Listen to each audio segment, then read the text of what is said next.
Where you live, in your head or in your life. Welcome to week 3.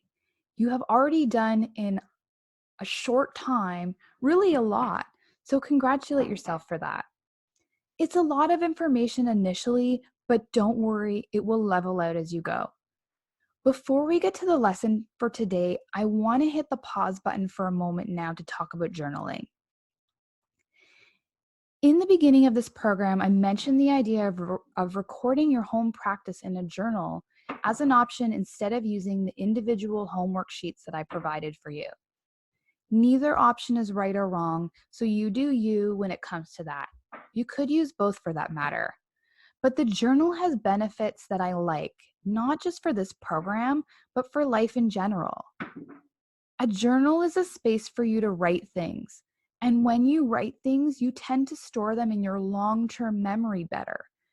We prefer things make it to your long term memory so you have a better chance of having these skills available to you when you need them.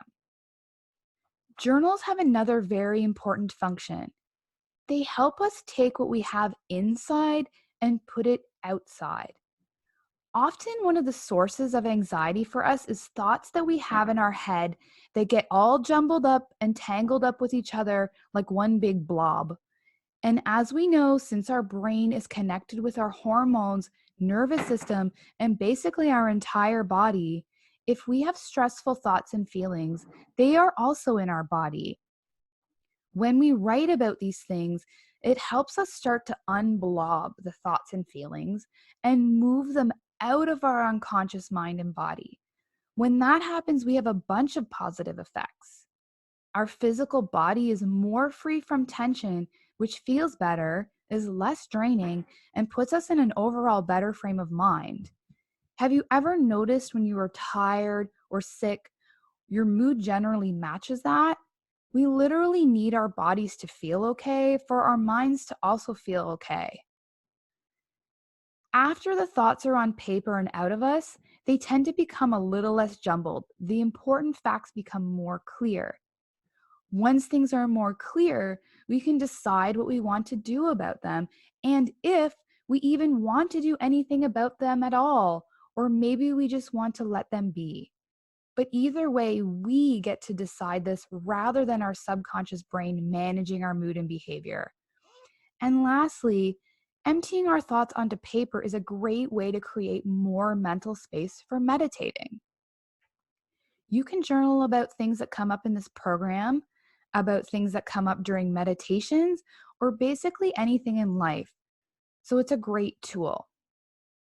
Okay, on to the core lesson for this week, which is all about how living in our doing mode and by having our past experiences and our long term memories and all of our unconscious driving the train for us is responsible for so much of our suffering.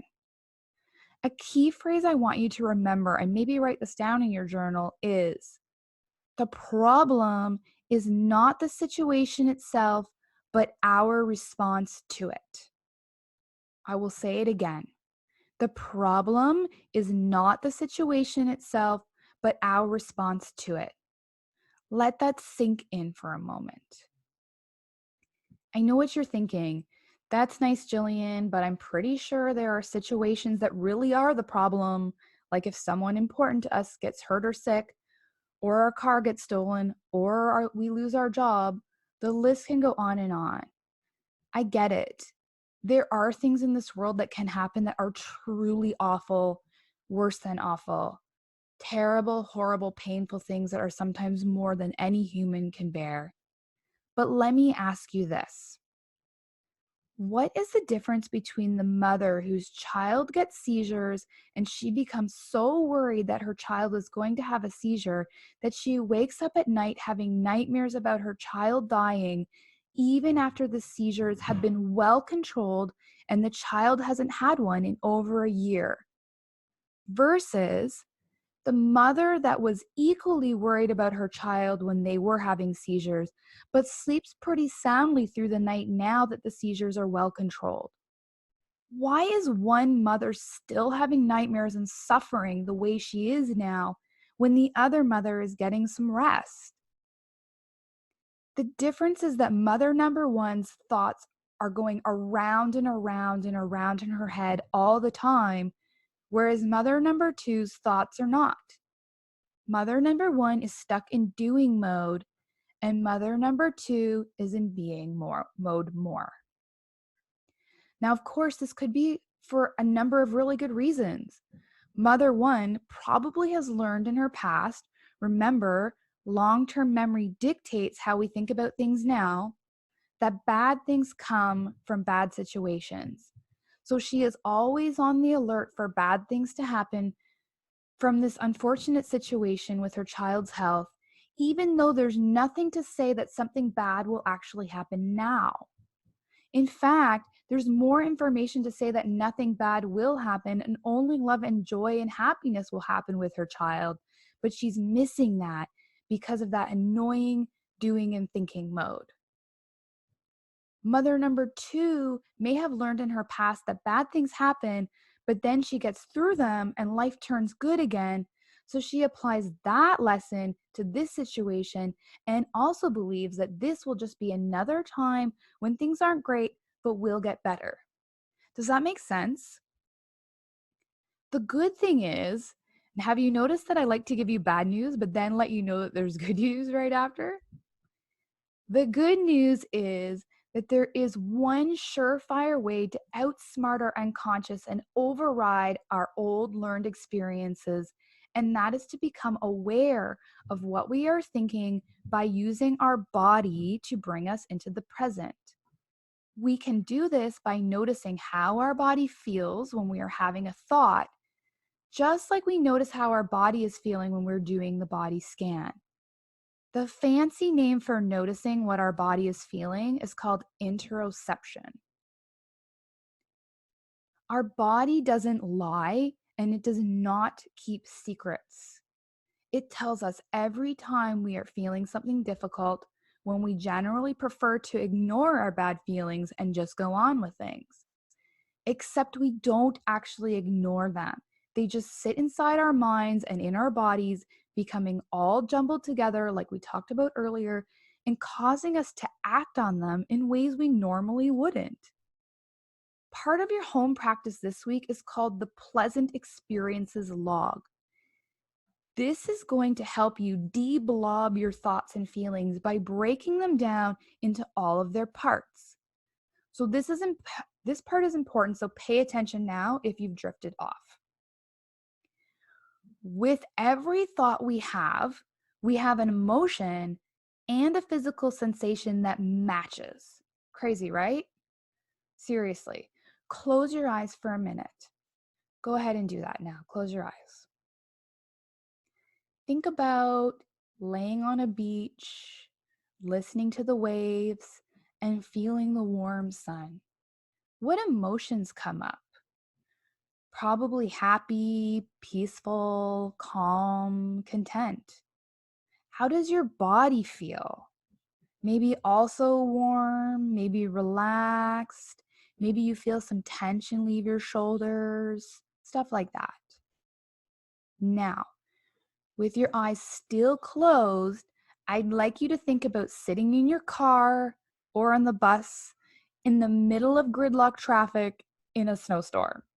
You're late for a meeting and you were late last week as well, so your boss is not going to be impressed.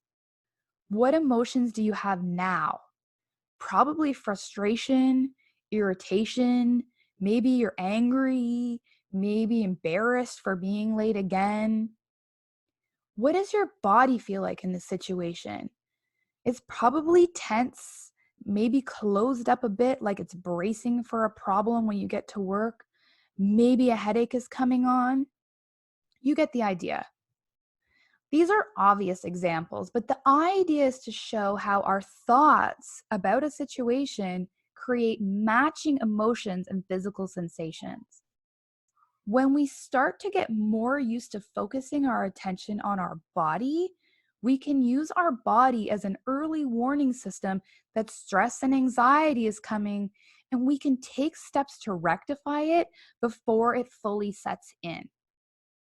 So with your pleasant experiences log, This week, you're going to take a few moments each day to record one event that happened to you that you perceive to be pleasant. Then you're going to try to notice your body sensations when that happened, your mood or emotions at the time, and any thoughts you had. There are two key parts to this exercise. Number one, consciously choosing what you are paying attention to by looking out for pleasant experiences. And number two is constantly choosing how you are paying attention to them by focusing on separate aspects of the experience, the actual situation, how your body felt during, and your mood and emotions. I'm also giving you a handout that is a list of emotions. It sounds silly, but trust me.